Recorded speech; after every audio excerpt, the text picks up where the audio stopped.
কেন? তার মানে হওয়ার কোনো চান্স নাই। সেই জন্য ঠেলছে একে অপরকে, বাবা তুই আগে যা, তুই আগে যা। কালকে নীতিশ কুমার, তাকে বলেছে আপনি ইন্ডি জোটের সভাপতি হন, সেও বলে দিয়েছে বাবা মোদির সামনে যাওয়া যাবে না। যদি বলে সুন্দরবনে রয়্যাল বেঙ্গল টাইগারের সামনে যাব খালি হাতে, রাজি আছি, কিন্তু প্রধানমন্ত্রী হতে মোদির সামনে যদি যায়, মোদি আমার ঘটি বাটি চটি দিয়ে হারিয়ে বাড়ি পাঠিয়ে দেবে, মোদির সামনে যাওয়া যাবে না। শেষে ধরে নিয়েছে কাকে মুরগি করবে, খড়গে। মল্লিকা অর্জিন খড়গে, তুই বেটা মর্গে। আমরা নেই প্রধানমন্ত্রী হওয়ার দৌড়ে, খড়গেকে সামনে নিয়ে এসছে। মুখ্যমন্ত্রী মমতা বন্দ্যোপাধ্যায় বলছেন আমি প্রধানমন্ত্রী হব না, নীতিশ কুমার বলছে আমি প্রধানমন্ত্রী হব না। তার মানে এনডি জোট আপনাদের সামনে দুটো অপশন দিচ্ছে, হয় আপনাকে প্রধানমন্ত্রী হিসেবে নরেন্দ্র মোদীকে বেছে নিতে হবে, অথবা মল্লিকা অর্জুন খড়গেকে বেছে নিতে হবে। আমি আপনাদেরকে ছেড়ে দিন। তৃণমূল কংগ্রেসের নেতাদেরকে জিজ্ঞেস করতে চাই যে আপনারা এই দুজনের মধ্যে প্রধানমন্ত্রী হিসেবে কাকে দেখতে চান? তৃণমূল কংগ্রেসের নেতারা হয়তো ক্যামেরার সামনে বলতে পারবে না, বাড়িতে গিয়ে বউকে গল্প করবে, বুঝলে মোদি ভালো, মোদিকেই প্রধানমন্ত্রী বানায়, দ্বিতীয়বারের জন্য মোদিকে প্রধানমন্ত্রী। আর আমাদের দাদা এই জেলার রবিনহুড, তিনি আমার মাঝে মাঝে জামা খুলে ফেলেন, গরম বেশি। দাদা বলে পড়েছে ধর্ম সংকটে। অধীরদা আমাদের সকলের প্রিয়, আমরা সম্মান করি, আমার সাথে লোকসভাতে দেখা হয় এবং অধীরদার সাথে আমার খুব ভালো সম্পর্ক। এই জন্য আপনারা জানেন, ভালো সম্পর্ক বলে অন্য সেন্স নেবেন না।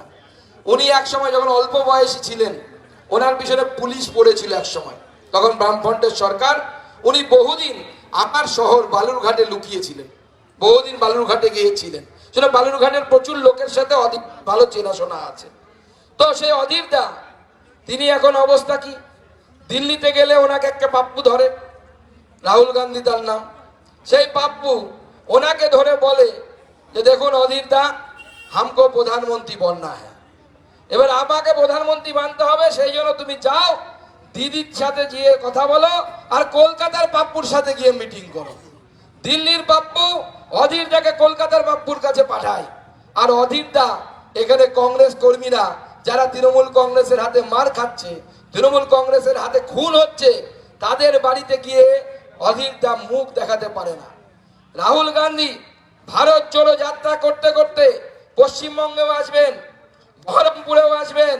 আজকে আমি মিডিয়ার বন্ধুদেরকে বলেছি, অধীরদা যদি আপনার মধ্যে এখনো আগের মতো লড়াই করার ক্ষমতা থাকে, এখনো সত্যি কথা বলার ক্ষমতা থাকে, তাহলে আপনার রাহুল গান্ধীকে, আপনার নেতাকে কংগ্রেস সেই কর্মীর বাড়িতে নিয়ে যান যে কর্মী তৃণমূল কংগ্রেসের হাতে মার খেয়েছে, তৃণমূল কংগ্রেসের হাতে যার বাড়ি ভেঙেছে, সেই কর্মী যাই খুন হয়েছে, তার স্ত্রীর সামনে রাহুল গান্ধীকে দাঁড় করিয়ে প্রশ্ন করুন যে রাহুল গান্ধী, আপনি মমতা বন্দ্যোপাধ্যায়কে নিয়ে দিল্লিতে একসাথে বসে কেন মিটিং করেন, কেন ফিশ ফ্রাই খান, একসাথে ইন্ডি জোটের মিটিং করেন, আর কংগ্রেসের কর্মীরা এখানে মার খেয়ে মারা যাচ্ছে। আজকে গোটা পশ্চিমবঙ্গ জুড়ে চোরেদের রাজত্ব কায়েম হয়েছে। এখন লোকজন বলছে চোরেদের এনার্জি অভিষেক ব্যানার্জি, চোরেদের এনার্জি অভিষেক ব্যানার্জি, সমস্ত এনার্জি নাকি চোরেরা এখন অভিষেক ব্যানার্জির কাছ থেকে পাচ্ছে। গত কয়েকদিন আগে তৃণমূল কংগ্রেসের নেতা সুজিত বসু, তার আবার আমার উপর খুব রাগ হয়েছে। আমি সত্যি কথা বলে দিয়েছি, সুজিত বসু যদি আপনারা যান কলকাতায়, দেখবেন শ্রীভূমিতে বিরাট করে পুজো করে, বিরাট পুজো, কোটি কোটি টাকা খরচ, মেয়ের বিয়েতে 2 দিন খাইয়েছে, কত কোটি টাকা খরচ করেছে তার ইয়াদটা নেই। পুজোর সময় ব্রাজিল থেকে রোনাল্ডিনহোকে ভাড়া করে এনেছিল, কত লক্ষ টাকা থেকে আপনারা নিশ্চয়ই খোঁজ নিলেই জানতে পারবেন। আমি সত্যি কথা কি বলে দিয়েছিলাম যে সুজিত বসু এরকম একটা রাস্তার ধারে দমদমে রাস্তার পাশে অল্প বয়সে, যখন আমার মতো বয়স ছিল, সেই সময় তিনি ঠেলা লাগিয়ে এগ রোল বিক্রি করতেন, এগ রোল বিক্রি করতেন। সে এখন কয়েক হাজার কোটি টাকার মালিক।